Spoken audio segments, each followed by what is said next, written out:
Bonjour et bienvenue dans cette vidéo dans laquelle je vais vous présenter un brise-glace intitulé Montre-moi. Ce brise-glace comporte de nombreux avantages, le premier étant qu'il est particulièrement bien adapté pour l'animation de séances d'éducation thérapeutique à distance. En effet, nous allons utiliser l'environnement du participant qui, dans la grande majorité des cas, sera le domicile du patient. Il existe différentes catégories de brise-glace, celui-ci entre dans la catégorie des rassembleurs, il va permettre aux participants de faire connaissance. Vous pouvez l'utiliser quel que soit le public, enfants, adolescents ou adultes, y compris avec des personnes faisant l'objet d'une déficience intellectuelle à partir du moment où ces personnes sont en capacité de suivre une séance d'éducation thérapeutique à distance. Ce brise-glace sera utilisé au début de la première séance collective, mais vous pouvez également l'utiliser lors d'un bilan éducatif partagé pour aider la personne à s'exprimer. Enfin, vous n'avez besoin d'aucun outil numérique en dehors du logiciel de vidéoconférence que vous utiliserez pour animer votre séance d'éducation thérapeutique à distance. Pour animer ce brise-glace, nous allons demander au patient d'utiliser un objet pour se présenter. En séance collective, cela permettra aux participants de faire connaissance. En séance individuelle, dans le cadre d'un bilan éducatif partagé, cela a pour but d'aider la personne à s'exprimer, à parler d'elle-même.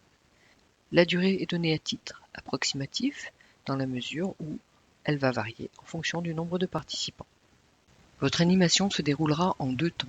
Dans un premier temps, vous expliquerez aux participants qu'ils ont 1 minute pour aller chercher un objet qui les représente. Vous leur préciserez qu'ils devront ensuite présenter cet objet au groupe et expliquer en quoi il les représente. Dans un second temps, vous laisserez 1 minute à chaque participant pour présenter son objet. Vous demanderez qui souhaite prendre la parole en premier, puis vous distribuerez la parole au fur et à mesure à tous les participants. Si vous le désirez, vous pouvez également présenter un objet qui vous représente. Si une personne a des difficultés pour s'exprimer, vous pouvez décider de lui poser des questions ou demander au groupe de le faire. Il sera important de bien établir les règles de prise de parole. Est-ce que les personnes utilisent la fonction lever la main pour poser la question ou est-ce qu'elles posent la question dans le chat? L'objet présenté sera un objet du quotidien. Ce peut être aussi une photographie qui représente un objet ou une personne ou un animal. On peut imaginer aussi que dans certains cas, les personnes puissent avoir envie de vous présenter leur animal de compagnie. Lorsque tout le monde se sera exprimé, vous pouvez, s'il vous reste du temps, décider de prolonger l'animation en posant la question « Qu'est-ce que cela vous a appris des autres ?»